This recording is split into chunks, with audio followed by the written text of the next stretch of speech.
Hey, what's up, people? It's Brian JT Watts. Um, there's a lot going on. I know you know. It's very confusing for a lot of people because of the feelings that they are having, that they're not sure what to do. There's feelings of anger, feelings of revenge, feelings of sadness. There's all kind of feelings going on. And there's a lot of people talking. Social media has made it possible for everybody, no matter what their opinion is, to say what they want to say and to have people follow them and say, hey, that's true, whether it's true or not, to hype things up. And so it's important for those of us who feel that we have a voice, just like all the other people, to come out and say what we need to say, not just because what we have to say is right, but because it gives another side so that you can look at different things and sort of choose and say, okay, well, I've heard both sides of that issue, and I'll try to make some sense out of this whole thing.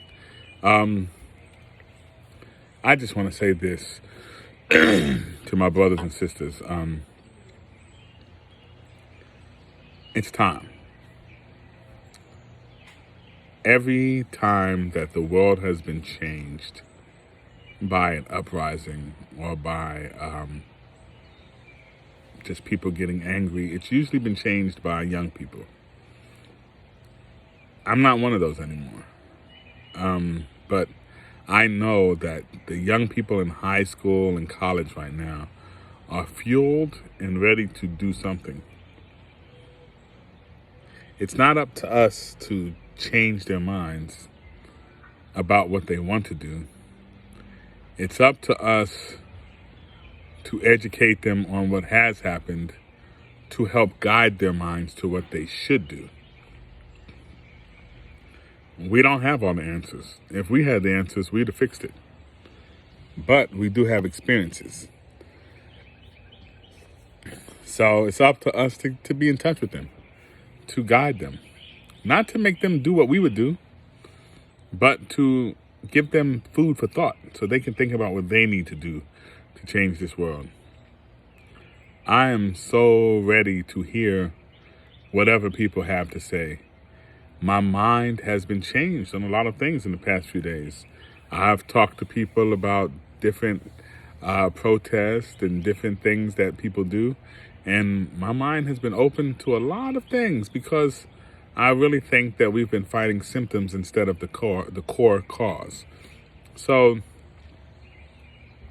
I'm open, and I think that if this knowledge got out, a lot of people would be more open to things that need to be done, and they would start to understand what these things actually do to the government that is oppressing us.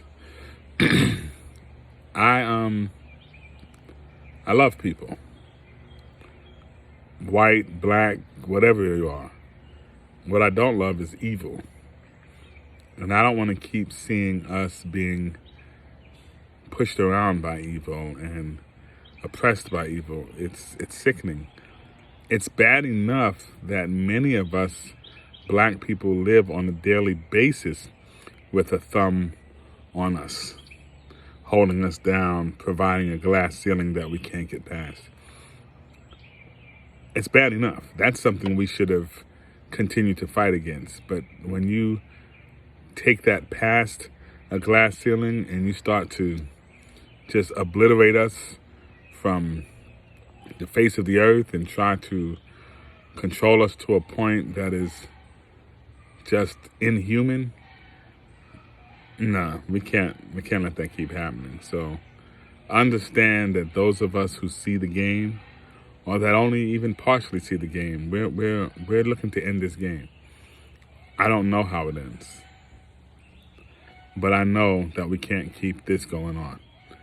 So I'm appealing to all of my speakers, educators, and writers, and thinkers, for all of us to come together on some type of meeting. I don't care if it's Zoom or it's in some hall or we all got on masks in a room. I don't care. I know it's coronavirus, but the enemy doesn't care, so we got to do this. Let's get together and let's put some things in place. Let's talk to our young people. Let's educate them on how, even if we just educate them on how we messed up, let's just educate them on what we have to say so that they'd have that in their pool of things to think about. And as they consider how they're going to take this charge forward and how we can help them and how we can make this different, that everything can work out. That's my stance. And at this point right now, that's what I'm going to stick to. It's possible that my mind will be changed by the influences that God puts in my way. And I'm open to that as well. So, holla at me. Let's get this done, baby.